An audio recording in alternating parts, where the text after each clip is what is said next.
नारायणं नमस्कृत्य नरं चैव नरोत्तमं देवीं सरस्वतीं व्यासं ततो जयमुदीरयेत व्यासं वसिष्ठनप्तारं शक्तेः पौत्रमकल्मषम् पराशरात्मजं वन्दे शुकतातं तपोनिधिं व्यासाय विष्णुरूपाय व्यासरूपाय विष्णवे नमो वै ब्रह्मनिधये वासिष्ठाय नमो நமः. நமசர்வேபியः. பாரதத்தில் முதல் உபபர்வம் அனுக்கிரமணிகா பர்வம் நொட்டு அதை நேற்றைய தினம் அனுபவித்து முடித்தோம். இன்று முதல் இரண்டாவது உபபர்வமான பர்வ சங்கிரக பர்வத்தை நாம் அனுபவிக்க இருக்கோம். இந்த அத்தியாயத்துல சமந்த பஞ்சக க்ஷேத்திரத்தினுடைய வர்ணனையும் அக்ஷோஹிணி சைன்யம்னா என்ன, அதுல என்னென்ன இருக்கும், அது போன்ற வர்ணனைகளும் பாரதத்தில் இருக்கக்கூடிய பருவங்கள் பற்றிய ஒரு சுருக்கமான வர்ணனையும் நாம அனுபவிக்க இருக்கோம். ரிஷய ஊச்சுஹு சமந்த பஞ்சகம் இதி யதுக்தம் சூதநந்தன ஏதத் சர்வம் யதா தத்துவம் ஸ்ரோதுமிச்சாமஹே வயம். சூதர் மகரிஷியே, உங்களுடைய திருவாய் மலர்ந்து சமந்த பஞ்சக க்ஷேத்திரத்தினுடைய வர்ணனை, அதோட ஏற்றம் முதலான விஷயங்களை நாங்க கேட்கணும்னு ஆசைப்படுறோம். அங்கதானே முன்னொரு காலத்துல யுத்தமானது நடந்ததுன்னு சொன்னேள். அந்த இடத்த பத்தி எங்களுக்கு விஸ்தரணமா சொல்லுங்கோ அப்படின்னு ரிஷிகள் பிரார்த்திக்கிறா. சௌத்திர் மகரிஷி மேற்படி சொல்ல ஆரம்பிக்கிறார். ஸ்ருணுத்வம் மம போ விப்ரா ப்ருவதஷ்ச கதா சுபாஹ சமந்த பஞ்சகாக்கியாம் ச ஸ்ரோதும் அர்ஹத சத்தமாக. நான் சொல்லக்கூடிய இந்த விஷயங்களுக்கு ஏற்றாற்போல் தகுதியை உடையவர்கள் நீங்கள்தான் பிராமணர்களே. அதனால உங்களுடைய கேள்விக்கிணங்க அவசியம் நான் உங்களுக்கு விஷயங்களை சொல்றேன் அப்படின்னு சொல்றார். சொல்லிட்டு விஷயத்த சொல்ல ஆரம்பிக்கிறார். திரேதா துவாபரயோஹோ சந்தௌ ராமஹ சஸ்திரபிருதாம் வரஹ அசக்ருத் பார்த்திவம் க்ஷத்ரம் ஜகானாமர்ஷச்சோதிதஹ சசர்வம் க்ஷத்ருமுத்சாத்ய ஸ்வவீர்யேணானலத்யுதிஹி சமந்த பஞ்சகே பஞ்ச சகார ரௌதிரான் ஹ்ரதான் சதேஷு ருதிராம் பஸ்ஸு ஹ்ரதேஷு क्रोधमूर्छितः பித்ருன் சம்தர்ப்பயாமாச ருதிரேணேதி நஸ்ருதம். திரேதா யுகத்தினுடைய முடிவு, துவாபர யுகத்தினுடைய ஆரம்பத்துல ஜமனக்னி மகரிஷியினுடைய பிள்ளையான பரசுராமர் சர்வேஸ்வரனுடைய அவதாரமாகவே திகழக்கூடியவராச்சே. அவர் க்ஷத்ரியர்கள் பண்ணக்கூடிய இந்த பாப்பங்கள்லாம் அதிகரிச்சுட்டே போறது, அதற்கு ஏதாவது ஒரு முடிவை கட்டியே ஆகணும் அப்படின்னு சொல்லிட்டு க்ஷத்ரியர்கள் வம்சத்தையே அவருடைய சக்தியை கொண்டு மட்டுமே அவர் அழித்தார். அக்னிக்கு சமமான தேஜஸ் உடைய பரசுராமர் இந்த மாதிரி அவருடைய பராக்கிரமத்தை கொண்டு க்ஷத்ரியர் வம்சங்களை சம்ஹாரம் செய்த பின்பு சமந்த பஞ்சக க்ஷேத்திரத்தில 5 குளங்கள் ரத்தத்தால ஏற்படுத்தினார். அந்த ரத்தத்தால ஏற்படுத்தின அந்த குளத்துல இருக்கக்கூடிய அந்த ரத்த ஜலத்தை கொண்டு அவர் அவருடைய பித்ருக்களுக்கு தர்ப்பணம் செய்தார். இது நம்ம ஏற்கனவே கேட்டிருக்கக்கூடிய விஷயம்தான். அதர் சீகாதயோபியேத்ய பிதரோ ராமமப்ருவன் ராம ராம மகாபாக பிரீதாஸ்மதவ பார்கவ அனயா பித்ருபக்தியாச்ச விக்ரமேண தவ பிரபோ வரம் விரணீஸ்வ பத்ரம் தே யமிச்சசி மகாத்யுதே. ராம ராம மகாபாக, ஹே பரசுராமரே சந்தோஷம் சந்தோஷம், நன்னாரு. பிருகு வம்சத்தை சேர்ந்த பரசுராமரே நன்னாரு. நீ பண்ணின தர்ப்பண விஷயங்கள்னால நாங்க ரொம்ப சந்தோஷப்பட்டோம். உனக்கு என்ன வரம் வேணுமோ நீ கேள், நாங்க கொடுக்கறதுக்கு தயாரா இருக்கோம். என்ன வேணுமோ நீ கேளு அப்படின்னு பித்ருக்கள் இறங்கி இந்த வார்த்தைகளை பரசுராமர் இடத்துல சொல்றா. பரசுராமர் பேச ஆரம்பிக்கிறார். மொத்தம் 3 ராமன் தான் இருக்கார். D Raman Dasharatharaman, B Raman Balaraman, P Raman Parasuramar. 3 Ramar தான். D Ramar, B Ramar, B Ramar. BPD தான். பலராமர், பரசுராமர், தசரதராமர், 3 ராமர்கள் தான். அதுல இப்ப ராமன் இந்த இடத்துல சொல்லக்கூடியது பரசுராமர். ராம உவாச்ச யதிமே பிதரஃ பிரீதா யத்யனுக்ராஹ்யதாமயி யச்சரோஷாபிபூதேன க்ஷத்ரமுத்சாதிதம் மயா அத்தஸ்ச பாபான் முச்யேஹம் ஏஷ மே பிரார்த்திதோ வரஹ ஹ்ரதாஸ்ச தீர்த்தபூதா மே பவேயுர்புவி விஸ்ருதாக.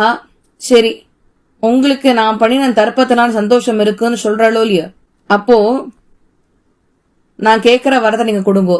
என்ன அப்படின்னா, இந்த க்ஷத்ரியர்களை எல்லாம் நான் கொன்னு இருக்கேன். அந்த க்ஷத்ரியர்கள் கொன்ன பாப்பத்திலிருந்து என்னை முதல்ல விடுவிக்கணும். அதே மாதிரி அந்த க்ஷத்ரியர்களை கொன்ன அந்த ரத்தத்தை கொண்டுதான் இந்த 5 குலங்களையும் நான் உருவாக்கி இருக்கிறேன். இந்த 5 ரத்த குலங்களுக்கும் உலகத்துல ஏற்றம் வர வேண்டும். இதை எல்லாரும் கொண்டாடுற மாதிரி ஒரு வரத்தை நீங்க எனக்கு கொடுக்கணும் அப்படின்னு கேட்க, ரீச்சக முதலிய பித்ருக்கள் இவருக்கு அனுகிரகம் பண்றா. ஏவம் பவிஷ்யதி ஏவம் பிதரஸ்தமதா ப்ருவன் தம் க்ஷமஸ்வேதி நிஷிஷிதுஹு ததஹ ச விராமஹ. அதுக்கப்புறம் அப்படியே ஆகட்டும்னு பித்ருக்கள்லாம் ஆசிர்வாதம் பண்றா. க்ஷத்ரிய வம்சத்தை அழித்ததனால் உனக்கு ஏற்பட்ட பாப்பங்கள்ல இருந்து நீ விமோச்சனத்தை பெறுவாய்.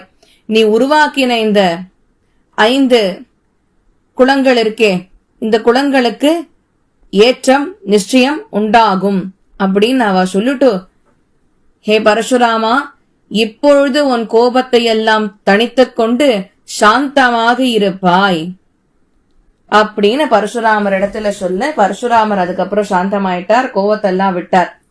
அதன் பின்பு தேஷாம் சமீபேயோ தேசோ ஹ்ரதானாம் ருதிராம்பசாம் சமந்த பஞ்சகம் இதி புண்ணியம் தத் பரிகீர்த்திதம்.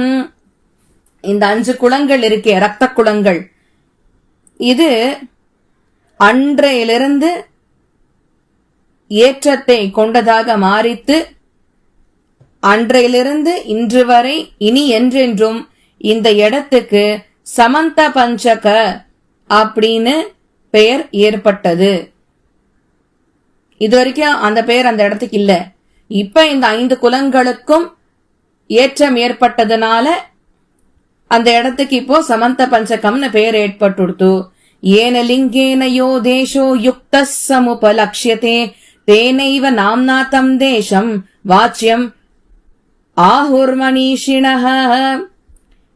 இந்த ஞானிகள்லாம் சொல்லிருக்கா, ஒவ்வொரு இடமும் எப்படி பிரசித்தி பெற்ற இடங்களா மாறுறது, எப்படி அவ்வளோ ஃபேமஸ் ஆறுது அப்படின்னா, அந்த இடத்துல இருக்கக்கூடிய ஏதோ ஒரு விஷயம், அதற்குண்டான ஏற்றத்தினால தான் ஒரு இடம் முழுவதுமே ஃபேமஸ் ஆறுது. அந்தரே செய்வ சம்பிராப்தே கலித்வாபரயோரபூத் சமந்த பஞ்சகே யுத்தம் குரு பாண்டவ சேனையோஹோ. துவாபர யுகத்தினுடைய கடைசியில, கலியுகத்தினுடைய ஆரம்பத்துல ஒரு பெரிய யுத்தம் கௌரவர்களுக்கும் பாண்டவர்களுக்கும் இந்த ஆச்சரியமான பவித்திரமான சமந்த பஞ்சக கஷேத்திரத்துலதான் நடந்தது. ஒரு யுகம் முடிஞ்சு இன்னொரு யுகம் ஆரம்பிக்கணும்னாக்க அதுக்கு சந்தியாம்சம் இல்லைன்னா சந்தியா காலம்னு சொல்றது உண்டு. அந்த சந்தி காலம் இருக்க பாருங்க, ஒரு யுகம் முடிஞ்சு இன்னொரு யுகம் ஆரம்பிக்கிறதோ இல்லையோ. ஃபார் எக்ஸாம்பிள், இப்ப துவாபர யுகம் முடிஞ்சு கலியுகம் ஆரம்பிக்கணும் அப்படின்னா துவாபர யுகம் முடியறச்சேவே கலியுகம் ஆரம்பிச்சிடும். அதுக்கு சந்தி காலம்னு பேரு, சந்தியாம்சம் அப்படின்னு சொல்றது உண்டு. அந்த யுகத்தினுடைய சந்தி காலம் இப்ப சொல்லும்போது துவாபர யுகத்தினுடைய கடைசி, கலியுகத்தினுடைய ஆரம்பத்துல இந்த கௌரவர்களும் பாண்டவர்களும் மகாபாரத யுத்தத்தை அந்த சமந்த பஞ்சகம் என்று சொல்லக்கூடிய உயர்ந்த கஷேத்திரத்துலதான் சண்டையிட்டனர். தஸ்மின் பரம தர்மிஷ்டே தேசே பூதோஷ வர்ஜிதே அஷ்டாதச சமாஜக்முஹு அக்ஷௌஹிண்யுத்ஸயா. இந்த இடம் எந்த விதமான தோஷமும் இந்த கஷேத்திரத்துல இருந்ததில்லை. அப்படிப்பட்ட திவ்யமான கஷேத்திரத்துல 18 அக்ஷௌஹினி சைன்யங்கள் யுத்தத்துக்காக கூடினார்கள். சமேத்யம் த்விஜாஸ்தாஸ்ச தத்ரைவ நிதனம் கதாஹ ஏதன்னாமாபிநிர்வృத்தம் தஸ்ய தேசஸ்ய வைத்விஜாஹ. ஹே பிராமணர்களே, அதே இடத்துல அவர்கள் கொல்லப்பட்டனர். ஆனால்தான் சமந்த அப்படின்ற பேர் அதோட சேர்ந்து சமந்த பஞ்சகம் அப்படின்ற பேர் அந்த இடத்துக்கு வருது. புண்ணியஸ்ச ரமணீயஸ்ச சதேஷோ வஃப் பிரகீர்த்ததஹ ததேதத் கதிதம் சர்வம் மயா பிராமண சத்தமாஹ யதா தேசஸ்ய விக்யாதஹ த்ரிஷு லோகேஷு சுவ்ரதாஹ. ஹே பிராமணர்களே, உங்களுக்கு இந்த உயர்ந்த இடத்தை பத்தி நீங்க கேட்ட வண்ணத்துக்கு நான் சொல்லிட்டேன். இந்த உலகமானது 3 உலகங்கள்லயும் நல்ல பெயரை உடைய இடம், ரொம்ப ஃபேமஸான இடம். 3 உலகத்துல இருக்கிறவாளுக்கும் இந்த இடத்த பத்தி நன்னா தெரியும், அவ்வளோ ஃபேமஸ் இந்த இடம் அப்படின்னு சௌதி மகரிஷி சொல்லி முடிக்கிறார். மேற்படி ரிஷிகள் பேச ஆரம்பிக்கிறார். ரிஷிய ஊச்சுஹு அக்ஷௌஹிண்ய இதி ப்ரோக்தம் யத்வயா சூதநந்தன ஏததிச்சாமஹே ஸ்ரோத்தும் சர்வமேவ யதா ததம். அக்ஷௌஹினி சைன்யத்தை பத்தி சூதர் மகரிஷிய தயவு செஞ்சு எங்களுக்கு சொல்லுங்கோ, அது எப்படி இருக்கோ அது அப்படியே எங்களுக்கு சொல்லுங்கோ. அதே மாதிரி அக்ஷௌஹிண்யாக பரிமாணம் நராஸ்வரத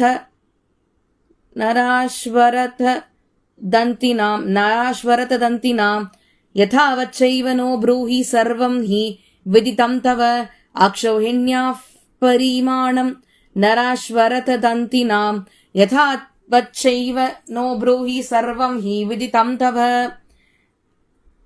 எத்தனை கால்வீரர்கள் அந்த இடத்துல இருந்தா, எத்தனை குதிரைகள் இருந்தது, எத்தனை தேர்கள் இருந்தது, எத்தனை யானைகள் இருந்தது, இதெல்லாம் தானே ஒரு அக்ஷௌஹினி சைன்யத்தை ஆக்கும். சோ ஒரு அக்ஷௌஹினி சைன்யம்னா என்ன, அதுல எவ்வளோ பேர் இருந்தா, எத்தனை யானைகள் இருந்தது, எத்தனை குதிரைகள் இருந்தது, எத்தனை கால் வீரர்கள் இருந்தா, எத்தனை தேர்கள் இருந்தது, இதெல்லாம் எங்களுக்கு சொல்லுங்கோ.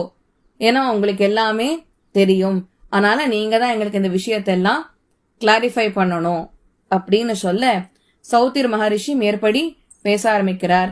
சௌத்திருவாச்ச ஏகோ ரதோ கஜஸ்சைகோ நராஹ பஞ்சபதாத்தயஹ த்ரயஸ்ச துலகாஸ்தஜ்ஞைஹி பத்திரித்யபிதீயதே.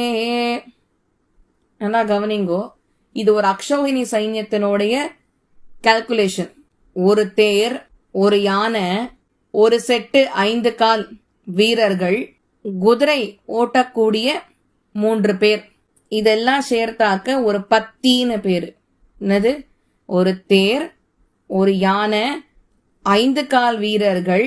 கால் வீரர்கள் எத்தனை பேர்னு சொல்லும்னு கேட்டாலோ இல்லையோ, 5 கால் வீரர்கள், 3 குதிரை ஓட்டக்கூடியவர்கள். இவ அத்தனை பேரையும் சேர்த்தாக்க இதுக்கு ஒரு 10 பேரு. ஒரு தேர், ஒரு யானை, அப்புறம் 5 கால் வீரர்கள், 3 குதிரை ஆட்கள். இவா எல்லாரையும் சேர்த்தா ஒரு 10 பேரு. 10 தூ திரிகுணாம் ஏதாம் ஆஹு சேனா முகம் புதாஹ த்ரீணி சேனா முகான்யேகோ குல்ம இத்யபிதீயதே. இந்த மாதிரி 3 பத்திகள் சேர்த்தாக்க ஒரு சேனாமுகம்னு பேரு. 3 சேனாமுகங்கள் சேர்ந்தாக்க ஒரு குல்ம. த்ரயோ குல்மா கணோ நாம வாஹினி தூ கணாஸ்த்ரயஹ ஸ்மிருதாஸ்திஸ்ரது வாஹின்யஹ பிருதனேதி விசக்ஷணைஹி. இப்ப இந்த 3 குல்மாக்கள் சேர்ந்ததுன்னா ஒரு கணம், 3 கணங்கள் சேர்ந்தாக்க ஒரு வாகினி, 3 வாகினிகள் சேர்ந்தாக்க ஒரு பிரித்தனன்னு பேரு. பத்தி அப்படின்னாக்க ஒரு தேர் இருக்கணும், ஒரு யானை இருக்கணும், கூடவே 5 கால் வீரர்கள் இருக்கணும், 3 குதிரை வீரர்கள் இருக்கணும். இது சேர்த்தா ஒரு பத்தி. இந்த மாதிரி 3 பத்திகள் சேர்ந்தாக்க, 3னா என்ன வரும், ஒரு தேர். அந்த மாதிரி 3 பேர் சேர்னா 3 தேர், 3 யானை, 15 கால் வீரர்கள், 9 குதிரை வீரர்கள், இவாள்லாம் சேர்ந்தாக்க அதுக்கு ஒரு சேனாமுகம்னு பேரு. இந்த மாதிரி 3 சேனாமுகங்கள் சேர்ந்ததுன்னா ஒரு குல்ம, 3 குல்மங்கள் சேர்ந்ததுனாக்க ஒரு கணம், 3 கணங்கள் சேர்ந்தாக்க வாகினி, வாகினி 3 சேர்ந்ததுனாக்க ஒரு பிரித்தனான்னு அதுக்கு பேரு. சமுஸ்து பிரித்தனாஸ் திஸ்ரஹ திஸ்ரச்சம் வஸ்த்வனீகினி அனீகினி தசகுணா பிராஹுஹு அக்ஷௌஹிணீம் புதாஹா. 3 பிரித்தனைகள் சேர்ந்ததுனாக்க ஒரு சமு, 3 சமூக்கள் சேர்ந்தாக்க ஒரு அனிகினி, 10 மடங்கு ஒரு அனிகினி சேர்ந்ததுனாக்க விஷயம் தெரிஞ்சவா அது அக்ஷௌஹிணின்னு சொல்லுவா.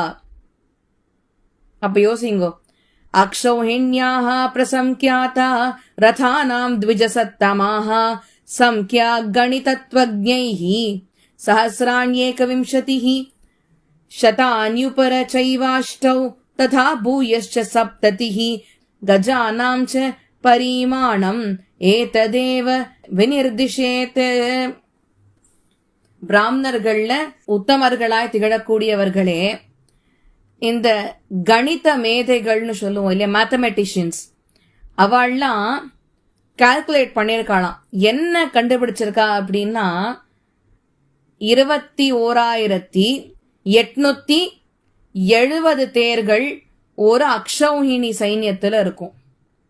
ஒரு அக்ஷௌஹிணினா என்ன? 21,870.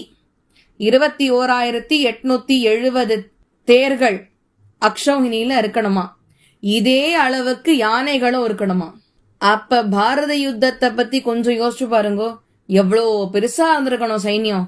நம்ம படத்துல எல்லாம் பாக்குற மாதிரியா இருக்கு சைன்யம், இல்ல சீரியல்ல பாக்குற மாதிரி இருக்கா? எவ்வளோ சைன்யம் இருந்திருக்கணும். 21,870 தேர்கள், அதே அளவுக்கு யானைகள் இருக்கணும்னா அப்ப அந்த இடமே எவ்வளவு விரிந்த இடமா இருந்திருக்கணும், இவ்வளவு விஸ்தாரமா இருந்திருக்கணும். ஞேயம் சதசஹஸ்ரம் து சஹஸ்ராணி நவைவது நராணாம் அபி பஞ்சாஷத் சதானி த்ரீணி சானகாஹ பஞ்சஷஷ்டிசஹஸ்ராணி ததாஸ்வனாம் சதானி ச தசோத்தராணி ஷட்பிராஹுஹு யதாவதிஹ சம்க்யயா. இதுவும் தெரிஞ்சுக்கோங்கோ, இந்த கால் வீரர்கள் எத்தனை பேர் இருந்தா தெரியுமா? 1,09,350 பேர். எவ்வளோ? 1,09,350 பேர் கால் வீரர்கள். எத்தனை குதிரைகள் இருந்ததுன்னா 65,610, 65,610 குதிரைகளுடைய எண்ணிக்கை. இது முதல்ல சொல்லும் பொழுது அக்ஷௌஹிணி எண்ணிக்கை என்னன்னு இவா சொல்றா அப்படின்னா 21,870 தேர்கள் மட்டும் அக்ஷௌஹிணியில இருக்குமா. அந்த மாதிரி எத்தனை கால் வீரர்கள் இருப்பான்னா 1,09,350 கால் வீரர்கள், 1,09,350 ஃபுட் சோல்ஜர்ஸ் இருப்பா. குதிரைகள் எத்தனை அப்படின்னு கேட்டாக்க 65,610. ஏதாம் அக்ஷௌஹிணீம் பிராஹுஹு சம்க்யா தத்வவிதோ ஜனாஹ யாம் வஹ கதிதவான் அஸ்மி விஸ்தரேண தபோதனாஹ. விஷயம் தெரிஞ்சவா மேல சொன்ன இந்த எண்ணிக்கைகள் என்னால் சொல்லப்பட்டிருக்கே, இது ஒரு அக்ஷௌஹிணின்னு சொல்லுவா. ஒரு அக்ஷௌஹிணியோட கணக்கு இது. ஒரு அக்ஷௌஹிணியில 21,870 தேர்கள் இருக்கும். 1,09,350 கால் வீரர்கள் இருப்பா. 65,610 குதிரைகள் இருக்கும். இது ஒரு அக்ஷௌஹிணி. இந்த மாதிரி 18 அக்ஷௌஹிணி மகாபாரத யுத்தத்துல பங்கெடுத்துண்டா. ஏதையா சம்க்யயா கியாசன் குரு பாண்டவ சேனையோஹோ அக்ஷௌஹிண்யோ த்விஜஸ்ரேஷ்டாஹ பிண்டிதாஷ்டாதசைவதூ. இந்த மேல சொன்ன இந்த கணக்குக்கு ஏத்த மாதிரி தான் 18 அக்ஷோஹினி சைன்யங்கள் மகாபாரத யுத்தத்துல கலந்துண்டா. சமேதா தத்ர வைதேஷே தத்ரைவ நிதனம் கதாஹ கௌரவான் காரணம் கிருத்வா காலேனாத்புத கர்மணா. காலம் இவ அத்தனை பேரையும் கௌரவர்களை காரணமாக வைத்துக் கொண்டு இந்த சமந்தக்க பஞ்சக இடத்துல கொண்டு வந்து சேர்த்தது. அஹா அனியுயுதே பீஷ்மோ தசைவ பரமாஸ்திரவித் அஹா அனி பஞ்ச துரோணஸ்து ரரக்ஷ குருவாஹினி. பீஷ்மர் பெரிய அஸ்திரவித்து, பீஷ்மருக்கு நிகர் யாராலையுமே சண்டை போட முடியாது யுத்தத்துல. பீஷ்மர் அப்படி இருந்து 10 நாள் அந்த மகாபாரத யுத்தத்துல சண்டை போட்டார். துரோணரும் குரு வம்சத்துக்காக அவ பக்கல்ல நின்னு 5 நாள் யுத்தம் புரிஞ்சார். அஹனீயுயுதே த்வே து கர்ணஹ பரபலார்தனஹ ஷல்யோர்த திவசம் சைவ கதா யுத்தமதஃ பரம் தஸ்யைவ திவசஸ்யாந்தம் திரௌணிஹார்திக்ய கௌதமாக. எதிரியினுடைய வீரர்களை, அதாவது இந்த சேனா வீரர்களை அழித்த அவன் யார் அப்படின்னாக்க கர்ணன். கர்ணன் 2 நாள் சண்டை போட்டான். ஷல்யன் 1/2 நாள் சண்டை போட்டான். அண்ட் இன்னொரு 1/2 நாள் துரியோதனனும் பீமனும் கதா யுத்தம் புரிந்தனர். அந்த யுத்தம் முடியும் போது அன்னைக்கு ராத்திரி 18வது நாள் ராத்திரி அஸ்வத்தாமா கிருத்தவர்மா கிருப இவ 3 பேரும் சேர்ந்துண்டு பிரசுப்தம் நிஷி விஸ்வஸ்தம் ஜக்னுர் யௌதிஷ்டிரம் பலம் யத்து சௌனக சத்ரேதே பாரதாக்கியானம் உத்தமம்.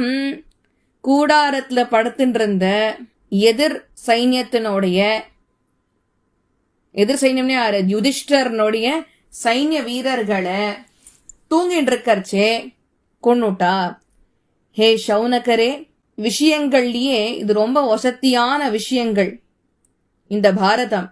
அது உம்முடைய இந்த யஜ்ஞத்துல சொல்லப்பட்டிருக்கு. ஜனமே ஜயஸ்ய தத் சத்ரே வியாசயிஷ்யேன தீமதா கதிதம் விஸ்தரார்த்தம் ச யசோ வீரியம் மஹீக்ஷிதாம். இது முன்னாடி ஜனமே ஜெயனுக்கு வியாசரனுடைய சிஷ்யர் ஜனமே ஜெயனுக்கு கொடுத்தார். இந்த பிரபஞ்சத்துல இருக்கிற அத்தனை ராஜாக்களுடைய பெயர், அவளுடைய புகழ் என்ன, அவளோட வீரம் என்ன, இது எல்லாமே சொல்லப்பட்டிருக்கு. அப்பெல்லாம் பாரதம் மட்டும்தான், அகண்ட பாரதம். இந்த பிரபஞ்சம் முழுக்க என்ன இருந்ததுன்னா வெறும் பாரத பூமி மட்டும்தான் இருந்தது. அதனால்தான் பாருங்க, பாரத யுத்தம்னா வேற எந்த கண்ட்ரியுமே இதுல பங்கெடுத்துக்கலையே.